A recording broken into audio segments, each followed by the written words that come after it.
죽지 않고 하늘나라로 간 두 사람이 있습니다. 이 두 사람은 누굴까요? 에녹과 그리고 엘리야. 맞습니다. 에녹과 엘리야입니다. 여러분, 죽지 않고 하늘나라로 갔다라는 것은요, 제가 어떻게 표현을 할 수 없을 정도로 정말 특별한 일입니다. 제가 이 부분을 강조하기 위해서 정말 할 수만 있다면 온갖 미사여구를 다 붙여다가라도 좀 강조하고 싶은 마음이 있는데요. 그런 이유는 무엇인가 하면 바로 죽지 않고 하늘나라로 갔다라고 하는 것은 천지창조 이후로 수많은 사람이 태어나고 죽고 재혼하고 죽고 하지 않았습니까? 그럼에도 불구하고 그 수많은 인생 가운데 단 몇 명? 2명밖에 없기 때문에. 여러분, 이 2명이라고 하는 숫자를 만약 우리에게 학업으로 대입하고 대학교로 대입하고 어떤 상으로 대입한다고 하들 비교가 되겠습니까? 어마어마한 확률이고 또 어마어마한 축복인 것이죠. 게다가 이것은요, 수를 떠나서 또한 굉장히 사람에게나 하나님에게 특별한 일입니다. 먼저 사람에게 특별한 이것을 찾아보면 사람이 가장 무섭고 두려운 것이 무엇이죠? 죽는 거 아닌가요? 죽는 거 아닌가요? 그 누구도요, 죽음을 두려워하지 않는 사람이 없습니다.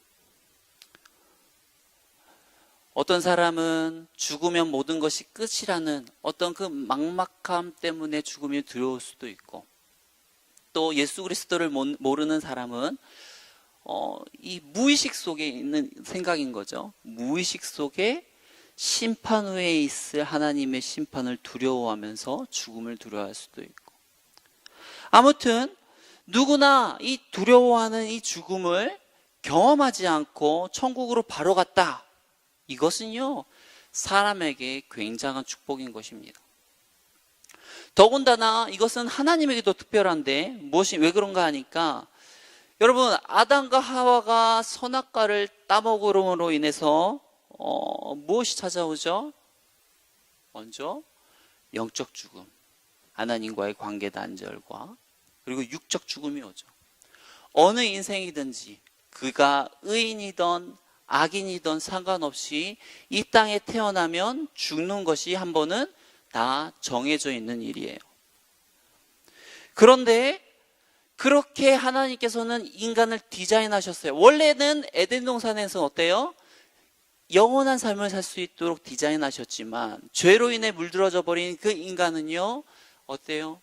유한한 삶으로 하나님께서 디자인하셨습니다. 그런데 어때요?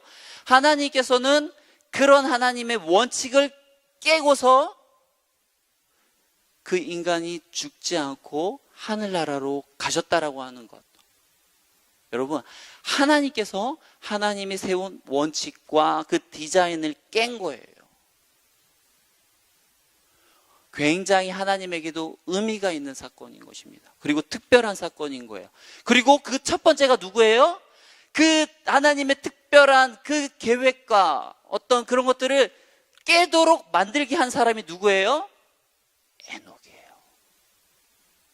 정말 특별하지 않습니까? 여러분, 이렇게 특별하다 보면 우리는 그렇게 생각할 수 있어요. 이 정도 되면 성경에서도 많이 나와야 되는 거 아니야? 그런데 제가 또 다시 한번 찾아봤습니다. 그렇지만 성경에 그 어디에도 별로 나오지 않아요. 유다서의 한 절 정도, 또 히브리서의 한 절 정도 나오고, 오늘 본문에 나온 게 다입니다. 그런데 오늘 본문을 보아도 그가 한 일이라고는 별거 없습니다. 22절 한번 볼까요? 무두셀라를 낳은 후 300년을 하나님과 동행하며 자녀들을 낳았으며. 그가 한 일은 무엇이죠? 자녀를 낳은 일이에요. 그냥 자녀 낳고 키우고 살다가 죽은 거예요. 특별합니까? 정말 그 정도면, 이 정도면 우리 다 어때요? 다 그냥 죽지 않고 다 하늘나라 갈 수 있어요. 그 정도로 평범합니다. 그와 반대로 또 누가 있죠? 우리 죽지 않고 올라갔던 사람, 엘리야. 엘리야사는 어떻습니까? 불의 사자라는 그 별명처럼요, 정말 어마어마합니다. 그가 기도하니까 어때요? 불이 하늘에서 내려와가지고요, 제단에 있는 그것들을 다 그냥 불태워버립니다. 또 엘리야가 기도하니까 어떻게 돼요? 3년 6개월 동안 비가 안 내려요. 와, 대단하지 않습니까? 또 그가 기도하니까 어떻게 돼요? 그 비가 이제 내리고 땅이 열매를 맺습니다. 요새 여기 중에 엘리야와 같은 불의 사자가 있다면 좀 기도 좀 해주십시오. 요새 미세먼지 너무 심해요. 여러분, 또 엘리야가 기도하니까 어떻게 됩니까? 죽었던 사렙과 가부의 아들이 되살아나기까지 합니다. 여러분, 죽지 않고요, 하늘나라 갈 정도 되면 이 정도는 돼야 되지 않겠습니까? 네.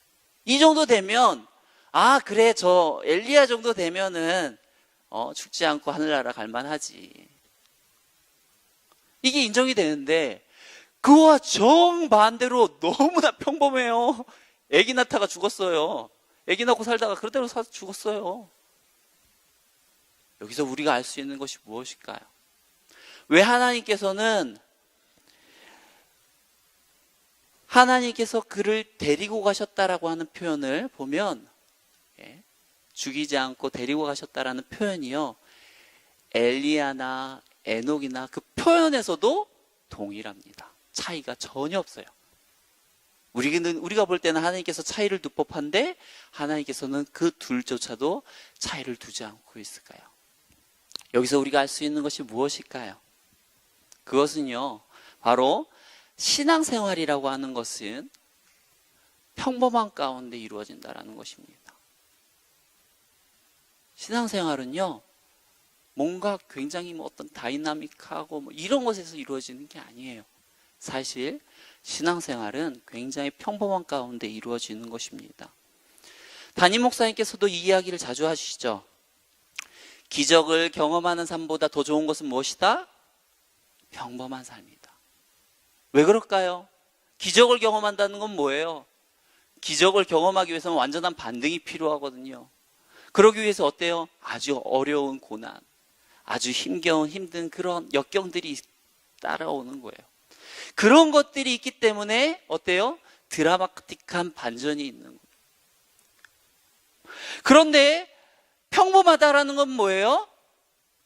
그런 드라마틱한 반전은 없지만, 또한 반대로 이야기하면 그런 힘겨운 역경이나 고난도 없다라는 것입니다. 그렇기 때문에 어때요? 의외로 어떤 기적을 경험하기 원하고 기적을 사모하기도 하지만, 반대로 말하면 더 평범한 삶이 오히려 하나님의 축복일 수도 있다는 것이죠. 시골에 한 목사님이 있는데, 그 목사님께서요, 시골이다 보니까 얼마나 그 삶이나 이런 것들이 좀 이렇게 평범하겠습니까?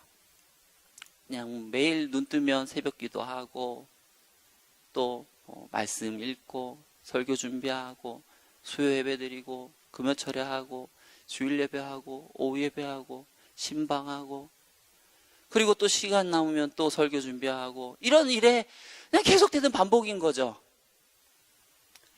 그러다 보니까, 아, 나에게도 좀 뭔가 특별한 일이 좀 있었으면 좋겠다, 이런 생각을 가지고 있었대요. 그러다가 하나님께서 이 평범한 삶의 어떤, 정말 이게 평범한 삶의 이 감사한 것이 무엇인지를 깨닫게 해주는 사건이 있었는데, 어떤 사건인가 하니까요, 어떤 분이 그 목사님에게 진돗개를 선물해 줬다라는 것입니다. 그리고 그 진돗개를 잘 키웠더니 진돗개가 새끼를 3마리나 낳았어요. 그리고 그 새끼를 낳았는데 며칠 뒤에 보니까 어미개가 계속 끙끙끙끙 대더라는 거예요. 그러면서 계속 이 끙끙끙끙 대다 보니까 이 어미개가 걱정돼가지고 목사님이요, 이제 막 전화도 하고 막 하는데, 밤이 늦어서 그런지 거기 수의사나 이런 데서 전화도 안 받고 그러다 보니까 그냥 어쩔 수 없이 목사님이 그 개 옆에서 간호하면서 밤을 홀딱 샜더라는 거예요. 그래서 또 새벽 시간이 되고, 그래서 어쩔 수 없이 또 새벽 기도를 갔다 오고, 그러면서 막 하는 중에 이제 연락이 되어가지고 수의사에게 물어봤더니 왜 이렇습니까? 물어봤더니 어미개가 소화불량이었어요. 소화불량이라 이 애기들이 이 젖을 빨지 못하도록 계속 막았다라는 거예요. 자꾸 불편하니까. 그러다 보니까 오히려 젖을 못 빨리니까 이게 불어 터져서 오히려 통증 때문에 계속 울고 있었다라는 것입니다. 그래서 이것을 수의사가 일부러 손으로 이것을 짜고 저 애기들에게 먹이고 이제 개에게 약을 처방하면서 일단락을 마무리 지었는데, 이 사건 때문에 이제 이 목사님께서요, 주일 설교도 준비 못 하시고 새벽 설교도 준비 못 하시고 이제 오후 예배도 준비 못 하고 그날 이제 연달아 설교를 해야 되는 거죠. 이제 새벽 기도부터 아무것도 준비하지 못한 상태로 이제 주일과 오후 예배가 계속되어진. 여러분, 준비하지 않고 앞에서 선다는 게 얼마나 곤욕스러운 일이겠습니까? 그런 일을 겪고 나니까 정말 이 평범하기 때문에 이 누릴 수 있는 이것들이 얼마나 감사한 것인지를 다시 한번 깨달았다고 합니다. 성도 여러분은 혹시 어떻습니까? 혹시 너무나도 단조롭고 평범한 일상 때문에 혹시 불평불만하고 있지는 않습니까? 혹시나 이런 평범한 삶에서 도망치고 싶다라고 생각을 해본 적은 없습니까? 그런데 우리가 진짜로 신앙생활에서 어떤 신앙적인 전진을 이루고 우리가 차분하게 말씀 보고 기도할 수 있는 시간은요, 사실 어떤 불행과 역경과 어떤 고난이 찾아왔을 때보다 평범한 삶 속에 우리가 노력만 하면 얼마든지 마련할 수 있는 거예요. 괜히 불행과 역경과 고난이 찾아와서 그 바쁜 와중에도 하나님 도와주세요, 말씀 보고 하나님 뜻 찾는다고 기도하면서 더 피곤해하지 마시고, 평소에 이렇게 기도할 수 있을 때, 이렇게 말씀 볼 수 있을 때, 이렇게 예배할 수 있을 때 더 하나님을 부르짖으시고 하나님의 뜻을 찾으시며 나아가는 저와 여러분들이 되길 축원합니다. 하나님께서는요, 너무나 이처럼 평범한 에녹에게 은혜를 부어주셨는데요, 어떻게 그렇게 구체적으로 특별한 은혜를 주어주셨는지는 모르겠어요. 그거에 대해서는 나오질 않으니까요. 하지만 에녹은요, 언제 하나님의 은혜를 경험하는가 하니까 바로 무두셀라를 낳으면서 특별한 하나님의 은혜를 체험하게 됩니다. 우리 22절 다시 한번 같이 읽어보겠습니다. 무두셀라를 낳은 후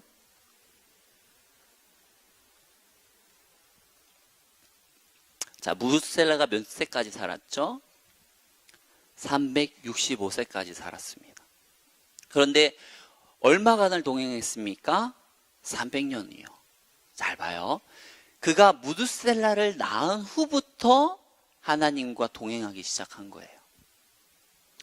그는요, 그 전서부터 하나님과 동행했던 것이 아닙니다. 바로 무두셀라를 낳음으로써 이것이 특별한 사건이 되었고, 특별한 은혜의 계기가 되었고, 하나님의 뜻을 아는 계기가 되었어요. 그리고 그 이후부터 어떻게 해요? 하나님과 동행하며 살았습니다. 이것을 어떻게 할 수 있는가 하니까 먼저 300년이라는 것에서부터 알 수가 있고요. 또한 그 무두셀라라고 하는 그 이름 속에 숨겨져 있는 어떤 그 의미를 통해서도 알 수가 있습니다. 이 무드셀라라고 하는 것은요, 하나님께서 주신 이름입니다. 하나님께서 어떠한 계시 속에 그 에녹에게 이 자신의 아들은 이렇게 지어라라고 말을 했습니다. 그런데 이 무드셀라라는 이름이 어떠한 이름이 뜻인가 하니까 바로 창을 던지는 사람, 다른 말로 이야기하면 무엇인가 하니까 그가 죽으면 심판이 임한다라는 것입니다. 그가 죽으면 심판이 임한다 라고 하는 이 이름의 뜻을 받고 에녹은 하나님의 뜻을 깨닫기 시작을 합니다. 그리고 그는 하나님을 의지하면서 그때부터 하나님과 동행을 하면서 이 바로 하나님께서 전하신 이 하나님의 뜻을 전하며 살기를 시작을 합니다. 이것을 어떻게 할 수 있는가 하니까 유다서에 보면 또 나오거든요. 유다서 1장 14절에 보면 아담의 7대 손 에녹이 이 사람들에 대하여도 예언하여 이르되 보라 주께서 그 수만의 거룩한 자와 함께 임하셨나니. 어때요? 이 아담의 7대 손인 에녹이 어때요? 사람들에게 예언하였대요. 그러면서 주께서 이 수많은 거룩한 자와 함께 임하였으니 라고 하면서 어떠한 예언을 하였는가 하니까 바로 이 무두셀라 아들의 이름을 통해서 하나님의 뜻을 주신 그 하나님의 뜻을 전하기 시작합니다. 너희들 지금 너무 죄악 가운데 물들어 살고 있는데 그 뜻에서 돌이켜서 하나님의 뜻을 찾으라고. 그렇지 않으면 하나님께서 무서운 심판을 내릴 것이라고 계속 전달하고 이 예언자적인 이 선지자적인 역할을 감당하며 살아가기를 시작한다는 것입니다. 여러분, 성경 인물 가운데서 최장수한 사람이 누구죠? 누굽니까? 무두셀라입니다. 바로 에녹의 아들이죠. 에녹의 아들이 몇 살을 살죠? 969세. 969세를 살죠. 그가 왜 최고로 이렇게 장수하며 살았습니까? 하나님께서 참으신 거죠. 끝까지 사람들이 돌아오기를. 그럼에도 그들이 돌아오지 않자 어떻게 합니까? 무두셀라가 969세를 살고 죽는 그때 무엇이 찾아와요? 노아의 홍수가 찾아오기 시작합니다. 그리고 사람들을 심판합니다. 에녹은요, 하나님께서 아들의 이름을 통해서 주신 그 하나님의 뜻을, 그 심판의 명령을 어떻게 한 거예요? 철석같이 믿었던 거예요. 그리고 그 믿음을 바탕으로서 어떻게 해요? 하나님과 동행하면서 이 예언자적인 삶을 감당하였던 것입니다. 그리고 그렇게 언제 임할지 모르지만 그렇게 잘 감당함으로 인해서 어떻게 해요? 하나님께서는 그를 죽지 않고 하늘나라로 올리는 그 일을, 그 특별한 일을 행하신 것입니다.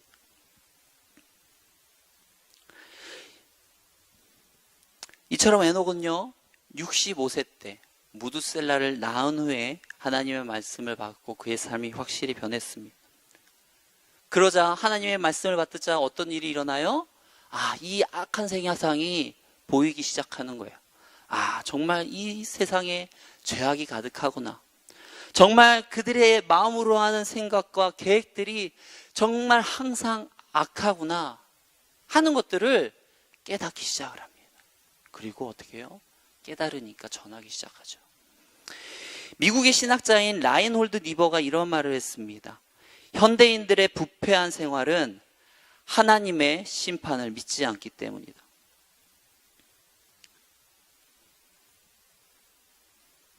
여러분, 이 땅에 사는 사람들 어떻습니까? 노아 시대와 같지 않습니까? 노아의 그 당시 말씀들을 보면 어떻습니까? 홍수가 나기 전에 심지어 노아와 그의 형제들 그리고 자손들, 자녀들이 그 노아의 방주에 타기까지도 그 사는 사람들은 어떻게 했어요? 결혼도 하고 장가도 가고 정말 홍수가 나기까지도 죄를 깨닫지 못하고 그렇게 살아갔습니다. 저와 여러분들은 이 혼란의 시대 가운데 어떻게 살아가시겠습니까? 이 혼란한 시대 가운데 하나님께서 에녹을 부르신 것처럼 하나님께서는 저와 여러분을 부르신 줄 믿습니다. 이 혼란한 시대 가운데 주신 하나님의 심판과 또한 그들의 부패한 상황을 전달하는 그 명령을 저와 여러분들이 충실히 감당해야 될 줄 믿습니다. 그러기 위해서 가장 중요한 것은 무엇이겠습니까? 저와 여러분들이 하나님과 동행하는 것이 필요한 줄 믿습니다. 여러분, 동행한다라는 것은 무엇일까요? 하나님과 동행하는 삶은 도대체 무엇을 말하는 걸까요? 여러분, 동행이라고 하는 것은요, 함께 걷는 걸 말해요. 어르신 부부들을 보면요, 남편분들이 저 멀리서 이렇게 걸어갑니다. 막 굳이 싸우지도 않았는데 막 씩씩대면서 빨리 걸어가요. 그러면 어떻게 하나요? 아내분도 막 그 뒤를 하면서 10m쯤은 떨어가고 막 걸어가고 있습니다. 여러분, 이런 모습을 볼 때 이 두 부부는 동행하고 있는 겁니까? 모르겠습니다. 남편은 동행한다라고 생각할지 모르겠으나 그 아내에게 물어보면 동행한다라고 절대 말하지 않습니다. 요즘 젊은 부부가 만약 남편이 그렇게 걸어가면 어떻게 되겠어요? 잘못하면 한 대 맞아요. 제가 그러는 건 아니고요. 여러분, 또 길을 가다가 보면요, 또 나이가 있어도요, 또 얼마든지 오손도손 하면서 참 다정다감하게 가시는 분들도 있습니다. 그래서 그런 모습을 볼 때마다 저와 저의 아내는 그런 말을 합니다. 우리도 저렇게 되자. 우리도 저렇게 되자. 라고 말을 하는데요. 여러분, 동행한다라는 것은요, 같이 서로 발 맞추어서 걷는 거예요. 함께. 너무 멀어지지도 않고, 너무 뒤처지지도 않고, 그러한 상태로 서로가 서로를 맞추면서 걷는 거예요. 제가요, 찬양팀 연습을 하기 위해서, 그 다음에 기타를 매잖아요. 그리고 기타를 매면 가장 먼저 하는 일이 있습니다. 그것이 무엇인가 하면 바로 튜닝이에요. 조율하는 겁니다. 이 조율이라고 하는 것은요, 그 절대적인 음이 있습니다. 440Hz라고 하는 그 절대적인 음이, 절대음이 있어요. 그러면 그 음에 저도 맞추고, 베이스도 맞추고, 일렉도 맞추고, 피아노도 맞추고 하면서 그 음에 맞춥니다. 그런데 만약 제가 그것을 게을리하여서 그것들을 안 만진 상태로, 또 특별히 또 그것들이 많이 어긋난 상태로 만약 그 기타를 가지고 정말 프로의 어떤 사람이 와서 그것을 가지고 막 열심히 쳐준다고 해봅시다. 우리 마라나타 팀을 도와준다고 하면서 막 열심히 쳐주는 거야. 그것도 더 세게, 더 크게. 그렇고 치면 어떤 일이 일어날까요? 도와주는 게 아니고 엉망으로 만드는 거죠. 아주 엉망이 될 거예요. 이처럼요, 튜닝하는 것, 조율하는 것은요, 아주 기본이지만 또한 같이 찬양하기 위해서 가장 필요한 작업 중에 하나인 것입니다. 이와 마찬가지로요, 우리가 하나님과 동행하기 위해서 우리가 반드시 해야 되는 것이 있는데, 그것은 무엇인가 하면 악기를 절대음에 맞추듯이 우리를요, 절대자이신 하나님에게 맞추는 작업이 필요합니다. 이것은요, 반대로 뒤바꿔서 하나님이 우리에게 맞출 수 없는 작업이에요. 반드시 우리가 하나님에게 맞춰야 되는 일인 것입니다. 우리가 찬양을 합니다. 주의 손에 나의 손을 포개고 또 주의 발에 나의 발을 포개요. 우리가 찬양을 하죠. 여러분, 주의 손에 나의 손을 포개고 주의 발에 나의 발을 포갠다라고 하는 말이 무엇입니까? 내가 하고 싶은 대로, 내 생각대로, 내 방법대로 막 가면서 하나님 따라오세요, 따라오세요, 이렇게 도와주세요, 도와주세요. 이게 아니라는 거예요. 하나님이 가시는 곳에 내가 같이 가는 거예요. 하나님이 손을 뻗는 곳에 내가 같이 손을 뻗는 겁니다. 그렇게 한 걸음 한 걸음을 누구에게 맞춰요? 하나님에게 맞추는 거예요. 나에게 맞추는 것이 아닙니다. 따라오세요가 아니라 하나님, 내게 따라가겠습니다. 나를 인도해 주세요가 맞는 것입니다. 우리 둘째를 보면요, 오빠 따라쟁이입니다. 뭐든 오빠가 하는 것은 자기도 다 하려고 그래요. 오빠가 자동차를 가지고 놀면 자기도 자동차 가지고 놀고, 오빠가 로봇을 가지고 놀면 자기도 로봇 가지고 놀고, 오빠가 공룡을 가지고 놀면 자기도 공룡을 가지고 놉니다. 그래서 우리 집에는 인형이 없어요.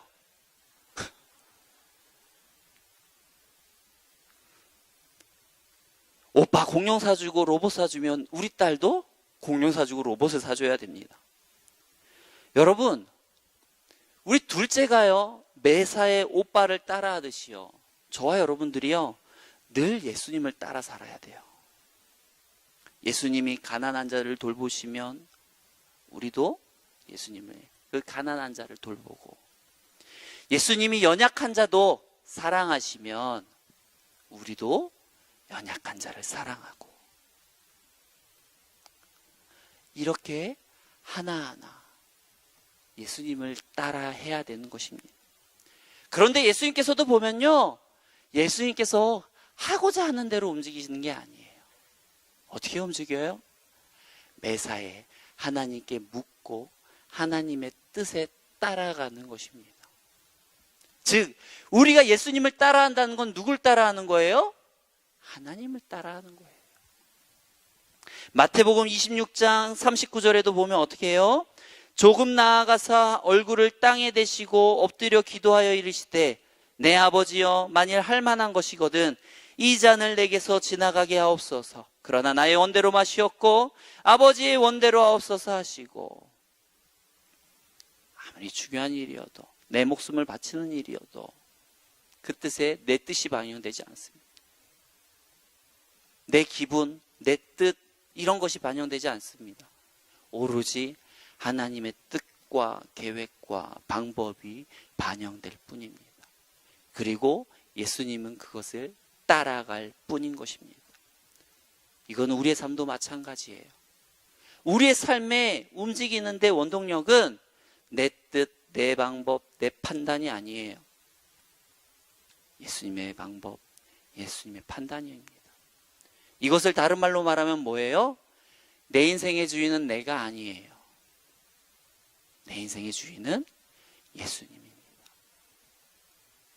저와 여러분들이 내 인생의 주인을 나로서 살아가는 것이 아니라 우리의 진정한 삶의 주인이신, 또한 우리를 아주 선한 길로, 의의 길로, 또한 승리의 길로 인도하시는 그 주님께 맞추어서 한 발 한 발 발맞추어 나가길 원합니다.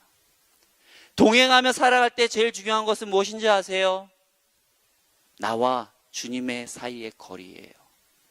늘 이것을 파악하는 겁니다. 그리고 내가 너무 앞서가고 있지는 않은지, 내가 너무 뒤처져 있지는 않은 건지, 그것들을 매번 말씀과 기도로서 파악하고 그리고 발맞춰 나가는 것입니다. 그것이 바로 동행인 거예요. 저와 여러분들이 이 남은 인생을요, 하나님과 동행하며 살기 원합니다. 그리하여서 정말 히브리서 11장 5절에 나와 있는 것처럼, 이는 하나님을 기쁘시게 하는 자라. 평가받은 것처럼 저와 여러분들이 하나님을 기쁘시게 하는 자가 되길 축원합니다. 이 시간 우리 같이 기도하겠습니다. 하나님, 이 땅에 사는 동안 나의 뜻이 아니고, 나의 방법이 아니고, 나의 판단이 아니고, 주님의 방법과 주님의 뜻과 생각대로, 주님의 이끄심대로 나아가는 자들 되게 하여 주시옵소서. 또한 매사에, 매순간에 나와 주님과의 그 거리를 파악하게 하시고, 우리가 그 거리를 알 수 있는 영적인 눈을 허락하여 주시옵소서. 주님, 우리가 주님과 너무 멀리 떨어져 있진 않습니까? 주님, 우리가 그렇다면 회개하게 하시고 주님과 발맞추어 나아갈 수 있도록 인도하여 주시옵소서.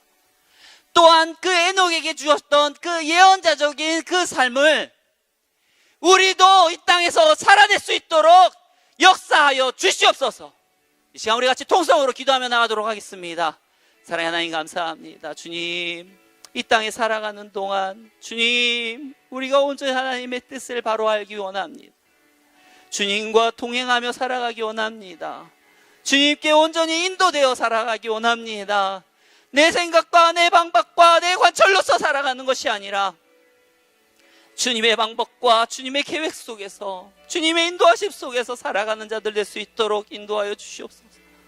내가 먼저 가고 따라오라고 하는 것이 아니라 늘 주님이 가는 곳에 따라가기 원합니다. 주여, 우리를 역사하여 주시옵시고, 주여, 이 약한 세대 가운데서 주여, 우리가 온전히 선지자적인 그 사명을 잘 감당하며 살아갈 수 있도록 인도하여 주시옵소서. 주님, 주님, 주님, 주님, 동행하여 원합니다. 주님과 함께하기 원합니다. 늘 주님만 바라보기 원합니다.